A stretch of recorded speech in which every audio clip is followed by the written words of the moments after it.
राधे राधे, जय श्री कृष्णा। कैसे हो आप लोग? उम्मीद करती हूँ आप सब लोग ठीक होंगे। मैं भी एकदम ठीक हूँ। और बच्चे गए हैं अभी स्कूल। जब बच्चे स्कूल चले गए हैं ना, तब मैं अपनी चाय पी रही हूँ और रखी रखी मेरी चाय ठंडी हो गई बिल्कुल। तो वो याद भी नहीं रहा था मुझे सच में। और जब मैं साफ सफाई करने बैठी तो मुझे एकदम से चाय दिखी, तो मैंने सोचा यार पहले चाय पी लेती हूँ। ये हमारी दोबारा की चाय होती है। सुबह की चाय हम 6 बजे पी लेते हैं। और दोबारा की जब बच्चे स्कूल जाते हैं ना 7:30-8 बजे के अराउंडिंग, तब मैं अपनी दोबारा की चाय बना के लाती हूँ। तो पति देव तो पूजा करने चले जाते हैं, मैं अपने घर के कामों में लग जाती हूँ। बच्चे स्कूल चले जाते हैं।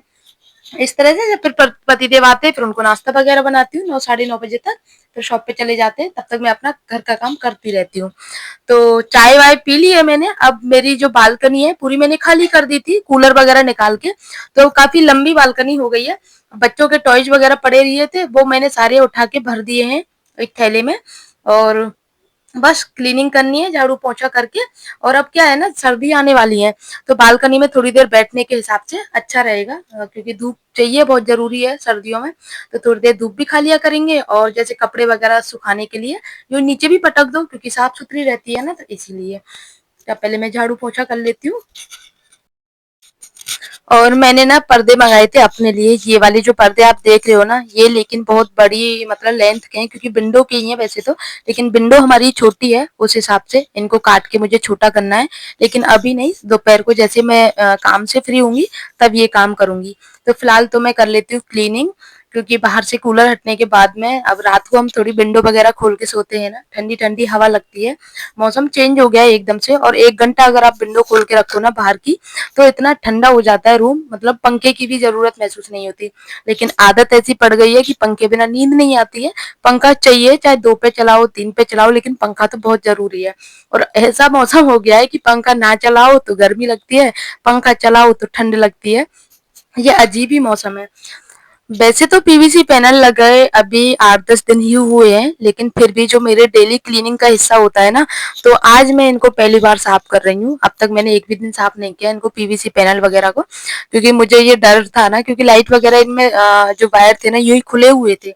तो पति देव ने मुझे मना किया था कि हाथ मत लगाना, वायर इसमें खुले हुए हैं, जो लाइट वगैरह कनेक्ट हो जाएगी ना, तो फिर वायर वगैरह करंट का डर नहीं रहेगा। तो मैं इनको हाथ नहीं लगाती थी, लेकिन आज लाइट वगैरह सब कुछ लग चुकी है, तो मैं इनको क्लीन कर लेती हूँ। और थोड़े थोड़े से जाले तो नहीं बोलेंगे, लेकिन थोड़ी बहुत जो धूल मिट्टी है ना वो आ जाती है। बस उसी को डस्टिंग जो बोलते हैं ना, बस उसी को क्लीन कर दूंगी, और इससे पूरा सफाई हो जाएगा। और ये जो बेडशीट है, इसी के ऊपर सारी धूल मिट्टी आ जाएगी, और फिर मैं इसको धुलने डाल दूंगी। तो आप देख रहे हो ना, डेली क्लीनिंग करने के बावजूद भी थोड़ी थोड़ी धूल मिट्टी चारों तरफ से निकल ही रही है। और एक चीज मुझे ना सबसे ज्यादा गंदे लगते हैं, जो गेट के पीछे कपड़े टके रहते हैं ना पतिदेव के, ये। लेकिन उनका ये है कि पूजा करने के कपड़े अलग हैं, दुकान जाने के कपड़े अलग हैं, नाइट सूट अलग है, नाइट सूट के बाद में जो घर में पहनते हैं वो अलग है। तो इस तरह से मतलब इतने सारे कपड़े हो जाते हैं, तो ये पतिदेव कहते हैं मुझे यहीं पर मिल जाते हैं आसानी से, तो वो अपने कपड़े टाँग के रखते हैं। सॉरी। तो धूल मिट्टी बहुत ज्यादा हो गई है, अभी इसको अच्छे से साफ कर लेती हूँ। ये मेरे वैसे डेली क्लीनिंग का हिस्सा होता है, जो मुझे ज्यादा मेहनत करनी नहीं होती है। तो पहले मैंने झाड़ू वगैरह लगा ली अच्छे से, और उसके बाद में फिर फिनाइल और सर्फ डाल के फिर मैं पोछा लगा रही हूँ। जो पेंट वगैरह के स्पॉट थे ना, वो सारे पहले जूने से रगड़ के मैंने साफ किए, और जूने से रगड़ने के बाद में फर्श देखो गाइस कितना क्लीन हो गया है। मतलब पोछा लगाने के बाद में अलग ही चमक आ जाती है। और थोड़ा सा आप सर्फ मिला के पोछा लगाओ ना, तो मतलब जो गंदगी रहती है ना थोड़ी बहुत, वो भी निकल जाती है सब कुछ। इसीलिए मैं 2 दिन में 3 दिन में फिनाइल और सर्फ डाल के पोछा लगाती हूँ। क्योंकि हमारा जो फर्श है ना, मतलब जो ये स्टोन है, मतलब कोटा स्टोन बोलते हैं, कौन सा स्टोन बोलते हैं मुझे नहीं पता, लेकिन बहुत अच्छा फर्श है। जैसे आप सफाई करते हो ना, तो तुरंत चमक आ जाती है इसमें। कपड़े वगैरह मेरे सारे वैसे तो धुल चुके हैं, लेकिन 2-4 जो कपड़े लास्ट में रह जाते हैं ना, तो बस उनको मशीन में डाल के रख दूंगी। ऑलरेडी कपड़े सब धुल गए, तो वो कल धुल जाएंगे अब। और ये पैरदान वगैरह मैं यहाँ पे जाल पे रखती हूँ अपने। क्यों, इसका रीजन मैं आपको बता देती हूँ। ये जो जाल है ना, पहले मैं चटाई बिछा के रखती थी, क्योंकि मम्मी को दिक्कत होती कि बच्चे वगैरह कुछ भी नीचे गिरा देते थे जाल से। तो मम्मी कहती थी जाल जाल को ना चटाई से ढक दिया कर, जो मैट आती है ना उससे। तो मैं उससे ढक देती थी जाल को। लेकिन वो थोड़ा बहुत गीलापन जो था वो रह रह के, और जाल पे क्या है, जंग लग गई थी। क्योंकि वो चटाई हटती नहीं थी, परमानेंट बिछी रहती थी, बस साफ सफाई करती हो तुरंत फिर बिछा देती। तो उससे भाप बन के, और उससे पूरा ये जाल था पूरा, मतलब क्या बोलते हैं उसको, प्लेट वगैरह थी ना वो उखड़ने लग गई थी इसकी जो जाल की, तो इसीलिए उस चटाई को मैंने हटा दिया। और एक दो जो प्लेट निकल गई हैं उन पे मैं पैरदान ढकती हूँ, क्योंकि जैसे मैं इधर उधर निकलती हूँ ना तो उन प्लेटों में मेरी साड़ी अटकती है। और साड़ी से मतलब नहीं है यार, बच्चे वगैरह का ये है कि अभी बच्चों का पैर वैर कट जाए, इसीलिए मैं ये दोनों कोनों पे पैरदान लगा के रखती हूँ, एक ये वाला और एक दूसरी तरफ वाला। और ये वाला जो पैर ये है ना, देखो गाइस परिक्रमा कितनी चल रही है, कार्तिक का महीना है ना, मतलब इस टाइम तो इतनी परिक्रमा चल रही है आपको क्या बताऊं। मेरा भी मन है परिक्रमा देने का, लेकिन अभी थोड़ा सा त्योहारों का टाइम है, क्योंकि कल अहोई अष्टमी हो जाएगी, उसके बाद फिर दिवाली की तैयारियां होती हैं। हमारे ना एकादशी से अन्नकूट बनना स्टार्ट हो जाता है, गोवर्धन पूजा के लिए अन्नकूट बनता है ना, इसीलिए सूखा जो खाना बनता है ना, मठरी लड्डू ठोर गुजिया वगैरह, वो एकादशी से बनना स्टार्ट हो जाती हैं। इसीलिए काम बहुत ज्यादा रहता है और फिर डेली का काम भी हो जाता है। तो इसीलिए अब मैंने ये सब कुछ साफ कर लिया, सीढ़ियां वगैरह मैं साफ कर लेती हूँ, क्योंकि दिवाली की सफाई, भले ही मेरी घर की दिवाली की सफाई कंप्लीट हो गई है, लेकिन थोड़ा थोड़ा रोज कुछ ना कुछ निकलता है अच्छा, और फिर वो मुझे ऊपर पहुंचाना होता है। तो इसीलिए साफ सफाई प्रॉपर तरीके से हो ही नहीं पा रही है। फटाफट से घर का काम खत्म किया और उसके बाद में फिर मुझे याद आया यार स्वरा की पीटीएम है आज, तो जल्दी से तैयार होके फिर स्वरा की पीटीएम में गई और उसके मार्क्स वगैरह देख के आए। इस बार उसका रिजल्ट थोड़ा सा डाउन रहा। उसकी वजह थी, एक तो हम घूमने गए थे बाहर, और दूसरा था इसकी तबीयत खराब थी, तो कम से कम इसकी 20 दिन की लगातार छुट्टियां हो गई। उस वजह से इसका रिजल्ट थोड़ा सा डाउन रहा, ज्यादा नहीं थोड़ा सा, बाकी पढ़ाई में अच्छी है। तो आगे से मैं ध्यान रखूंगी इस चीज का।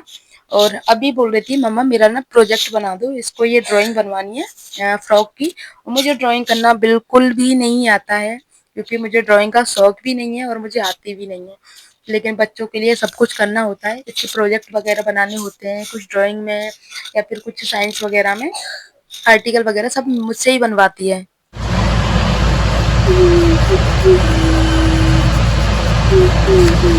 कलर मत करो। क्यों? इसमें तो कलर करना है ना ऐसे। पेंसिल से नहीं, पेंसिल कलर से। Pencil colour. हाँ। अब मम्मी पेड़ ग्रीन कलर का होता है, ब्लैक ब्लैक। अभी फिलहाल तो मैं ब्लैक एंड व्हाइट बना रही हूँ। ओके। ज्यादा हम को ना बनाना नहीं आता ड्राइंग, क्योंकि इनके बेसिक नहीं थे। ठीक है। घर का काम खत्म हो गया, सब लोगों ने खाना खा लिया, थोड़ी देर मैंने रेस्ट भी कर लिया। उसके बाद में अभी बज रहे हैं 2 बज रहे हैं आई थिंक, तो मैंने सोचा सिलाई का काम कर लेती हूँ थोड़ा सा, क्योंकि पर्दे वगैरह जो होते हैं ना वो बहुत लंबी है, लेंथ है उनकी, तो उनको काट के छोटे करना है। प्लस और एक जो बाहर चेयर रहती है ना, जो गौखन बोलते हैं, हमारी बालकनी है, जो बालकनी को हम लोकल लैंग्वेज में गौखन बोलते हैं। तो बालकनी में जो चेयर रखते हैं ना बैठने के लिए, उसकी जो बैठने की सीट थी ना वो खराब हो गई थी। ये जो गद्दी आप बता रही हूँ मैं आपको, ये वैसे तो मैं चाहती तो दुकान से दूसरी वाली मंगा लेती, लेकिन फिर मैंने सोचा यार ये मेरे पास में ना पर्दे का कपड़ा बचा हुआ था, जो मैंने बालकनी में पर्दे लगाए ना उसका, और ये बहुत अच्छा लग रहा है, बिल्कुल एकदम सनील वाला जो होता है ना, वेलवेट, वेलवेट तो नहीं कह सकते हैं इसको, कुछ अलग ही इसका फैब्रिक है। तो इसकी मुझे ये बनानी है, इसकी गद्दी की कवर बनाना है, जो बहुत प्यारा लगने वाला है गाइस, आप लोग देखना, मतलब पूरा लुक बदल गया गद्दी का, एकदम ऐसी लग रही थी अच्छी खासी। तो पतिदेव भी बहुत तारीफ कर रहे थे, हाँ अब अच्छी लग रही है, अब चेयर पे बैठो तो अब अच्छा लगता है। तो इसको पहले मैंने सिल के फिर परफेक्ट सिल के और तब मैंने इसको लगाया। मुझे सिलने का बहुत शौक है, और जो छोटी छोटी यूनिक चीजें होती है ना उनके बनाने का भी मुझे बहुत शौक है। जब मेरी स्वरा छोटी थी तब मैं उसके लिए फ्रॉक वगैरह बनाती थी। मैं यहाँ पे ना आप लोगों को फोटो मेंशन कर दूंगी, यहाँ पे फोटो लगा दूंगी, आप लोग देखना। गद्दी का कवर सिलने के बाद में फिर ये जो पर्दे बड़े थे इनको निकाल करके फिर मैंने इनको छोटे लगाया, छोटे काट के छोटे करूंगी इनको। और आप लोग बताना गाइज ये पर्दे आप लोगों को कैसे लग रहे हैं, क्योंकि इनका जो कलर है ना वो स्काई ब्लू थोड़ा डार्क है, और हमारे जो ये दीवार का पेंट है वो स्काई ब्लू है लाइट, तो इसी के मैचिंग के हिसाब से मंगाए थे। पहले जो पर्दे का कलर था वो ब्राउन कलर था, वो बिल्कुल अच्छे नहीं लग रहे थे, मतलब मैच नहीं कर रहे थे, पर्दे तो अच्छे थे लेकिन इसमें मैच नहीं कर रहे थे बिल्कुल, इसीलिए फिर इनको बनाया मैंने। और पहले इनकी लेंथ वगैरह मैंने अपनी मेजरमेंट की, उसके बाद में फिर मैंने कटिंग करके तब इनको सेट किया, और काटा नहीं है, सिर्फ इनको फोल्ड कर दिया है। या मतलब जैसे कि इनको निकाल के फिर मुझे कहीं और दोबारा लगाना होगा तो फिर दिक्कत नहीं होगी। और थोड़ा सा वजन भी हो गया नीचे की तरफ, क्योंकि मोटी लेयर हो गई फोल्ड के लिए। तो अब जैसे कूलर वगैरह चलेगा या फिर पंखा चलेगा तो उड़ने का भी वो नहीं रहेगा। उसके बाद में इनको लगा के और इसका जो हैंडल है इसको कस के फाइनल हमारे पर्दे विंडो के कंप्लीट हो गए हैं। अब जब मेरे विंडो के पर्दे तैयार हो गए तो फिर मैंने सोचा गेट के भी लगा देती हूँ। अभी ऐसे ही मैंने गेट के पर्दों को भी फोल्ड किया और उसके बाद में गेट के पर्दे भी लगा दिए। तो फाइनली आप लोग देख सकते हो मेरे पर्दे लग के एकदम रेडी हो चुके हैं। और आप लोग बताना आप लोगों को कैसे लग रहे हैं। पहले मुझे जब ये आए थे ना तो मुझे बिल्कुल भी पसंद नहीं थे। मैं बोल रही थी पता नहीं क्या ले लिए हैं, क्योंकि ये पतिदेव ने ऑर्डर किए थे, मैंने नहीं किए थे। मैंने मतलब करने वाली थी, लेकिन फिर बोल रहे थे कि पेंट वगैरह हो गया है और पर्दे अच्छे नहीं लग रहे हैं तो आने में 6-7 दिन लग जाएंगे। तो मैंने बोला था तुम ऑर्डर कर दो, और उन्होंने मुझे दिखाए भी थे उस टाइम पे। तो मैंने बोला ठीक है अच्छे लग रहे हैं। और जब ये आए थे तो मुझे बिल्कुल पसंद नहीं थे, लेकिन फिर भी पतिदेव ने बोला लगा के देख, लगा के देखने के बाद में पता चलेगा। फिर मैंने लगाए तब भी मुझे पसंद नहीं आए। अब जब मैंने इनको फोल्ड कर दिया ना काट के, तो मुझे अब अच्छे लग रहे हैं। पहले नहीं लगे थे लिटरली, अब अच्छे लग रहे हैं, क्योंकि इनका लुक जो है ना थोड़ा सा अब अच्छा लगने लगा है। पहले ये जो इनके फ्लावर वगैरह थे ना बहुत बड़े बड़े लग रहे थे, अब मैंने काट दिए हैं तो एकदम नॉर्मल शेप में आ गए हैं। फाइनली सारी चीजें कंप्लीट हो गई हैं, तो मेरा रूम अब एकदम अच्छा लग रहा है। और ये जो मैंने गद्दी का कवर बनाया था ना, तो ये बन के रेडी हो गया है। और ये है हमारी चेयर जिस पे हम बैठते हैं, ये मैंने लगा दिया। देखो कितना प्यारा लग रहा है ना। और इसी के पर्दे में से ही निकाल के लगाई थी मैंने, ये मैंने चारों तरफ पर्दे लगा दिए हैं। तो सारा काम खत्म कर लिया। अभी फाइनली मैं आ गई हूँ किचन में, और मुझे बनानी है आज पाव भाजी, क्योंकि स्पेशली बोल के गई है मम्मा कुछ बना लो, या तो पनीर की सब्जी बना लो या पाव भाजी बना लो। तो यहाँ पे मैंने गोभी, गाजर, काशीफल, आलू, हरी मिर्ची वगैरह सारी चीजें इकट्ठी करके रख ली हैं। एक गाजर अलग कर लिया है, क्योंकि मुझे पापा को गाजर आलू की सब्जी बनानी है। पापा पाव भाजी नहीं खाते इसीलिए। और मेहंदी का कलर देखो उतरने भी लग गया है। तो यहाँ पे बन रही है चाय, और यहाँ पे मैं जब तक सब्जी काटने की तैयारी कर लेती हूँ, क्योंकि पाव भाजी बनानी है उसमें टाइम लगता है। ये बन रही है भाजी। यहाँ पे मैंने भाजी बनाने के लिए रख दी है, और यहाँ मैं बना रही हूँ पापा के लिए गाजर आलू की सब्जी, क्योंकि पापा भाजी नहीं खाते हैं। तो ये तो बहुत ज़्यादा है, पापा इतनी सी सब्जी खाते हैं। जो मेरे हाथ में है ना ये गाजर इतनी सी, बस इतनी सी तो बन नहीं सकती। मैंने आधी गाजर ली है, एक आलू लिया है, और लेकिन बना लो एक्स्ट्रा कुकर में आएगी भी नहीं। तो यहाँ पे मैंने ना तेल डाल दिया है, ये गर्म हो गया है अभी।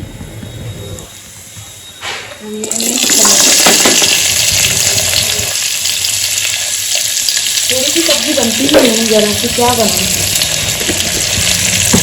गाजर आलू मुझे सबसे बेस्ट लगी, मैंने सोचा चलो गाजर आलू बना देती। बच भी जाएगी ना, तो सुबह सैंडविच वगैरह बना देंगे। ये बना और कोई सब्जी बनाती तो फिर वो बचती तो अच्छी से काम नहीं रहती। तैयारी करके रख लेती हूँ। यहाँ पे मैंने थोड़ी सी कश्मीरी मिर्च और थोड़ी सी जो नॉर्मल मिर्च होती है 2 मैंने मिलाई है यहाँ पे। इसके बाद में थोड़ा सा धनिया पाउडर, थोड़ा सा हल्दी पाउडर, थोड़ा सा अमचूर पाउडर, थोड़ा सा नमक, क्योंकि ऑलरेडी हम डाल चुके थे नमक, और ये कश्मीरी मिर्ची। ग्रेवी का कलर मैंने घर का घी यूज किया है। अभी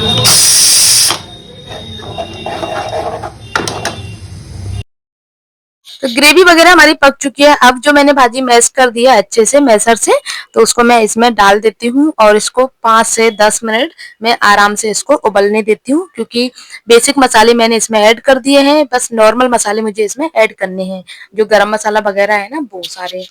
तो आप लोगों को बताऊंगी कि फाइनल लुक कैसा लग रहा है पाव भाजी का। जब तक मैंने पाव भाजी बना के रेडी रखी तो बच्चे भी आ गए थे। तो मैंने बोला पहले पाव लेके आओ, तो हर्षित जाके नीचे से पाव लेके आया, क्योंकि मार्केट हमारे नीचे ही है, बच्चे ले आते हैं सामान। तो क्योंकि इनके पापा तो लेट तक आते हैं, इसलिए मैंने बच्चों से बोल दिया कि तुम्हें खानी है तो पहले पाव लेके आओ। तो वो लेके आ गया। यहाँ पे पाव सेक देती हूँ मैं भी थोड़ा सा टेस्ट कर लूंगी कि भाजी कैसी बनी है। और फाइनली देखो गाइस, अभी तो इसका लुक कुछ इस तरीके का है, और अभी थोड़ा सा इसको और उबालना बाकी है, क्योंकि थोड़ी सी मुझे ये पतली लग रही है, और थोड़ा सा इसको थिक करना है। तो सारी चीजें कंप्लीट है, और खाने का भोग मैंने गाजर आलू की सब्जी से पराठे। पेंसिल चीना तो यहाँ पे लगी हुई थी पहले, तो मैंने इसको निकाल के इसको लगा दिया था। अब ये मैंने सीढ़ियों में लगा रखी थी, लेकिन जब पेंट हुआ था तो निकालनी पड़ गई। इसमें मैंने दोबारा से टेप वगैरह लगा के, डबल टेप जो होता है ना वो लगा के, फिर से इसको सीढ़ियों में लगा रही हूँ। सीढ़ियों में, मेरे कमरे में नहीं, सीढ़ियों में। तो इसको लगाना स्टार्ट करती हूँ। यहाँ पे मैंने और अर्षित दोनों ही मिलके लगा रहे हैं।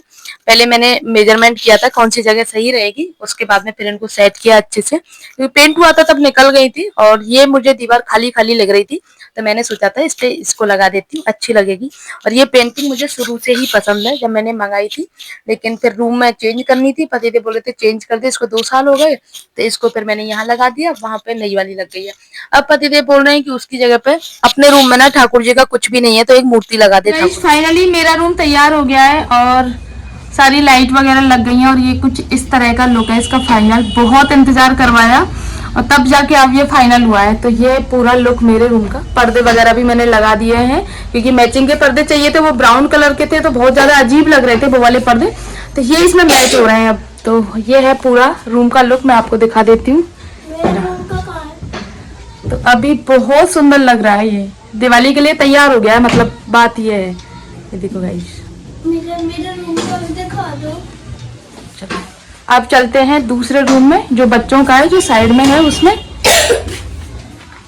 उसमें कुछ इस प्रकार, और ये है ये बच्चों का रूम, इसमें लगी है ग्रीन लाइट, लेकिन अभी बहुत ज्यादा स्लो है क्योंकि पता नहीं कुछ बता रहे थे वो भैया कि कुछ और एक कनेक्शन होगा तब इसकी, नहीं पंखा नहीं, एक कनेक्शन और होगा, पंखे के साथ कनेक्शन होगा तब ये पूरी प्रॉपर रहेगी। अच्छा तब चलेगी। बहुत स्लो चल रही है ये, लेकिन कोई नहीं, दोनों रूम तैयार हो गए अभी कंप्लीट।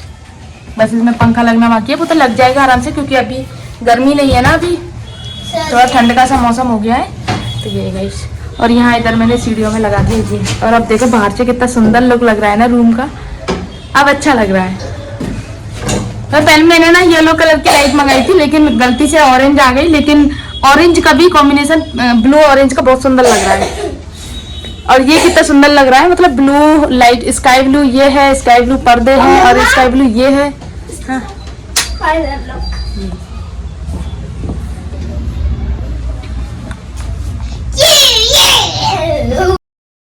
सबसे लास्ट में दिवाली की सफाई का एंड होने वाला है और मेरा रूम कंप्लीट हो गया फाइनली। तो आप लोग बताओ कैसा लगा मेरा रूम।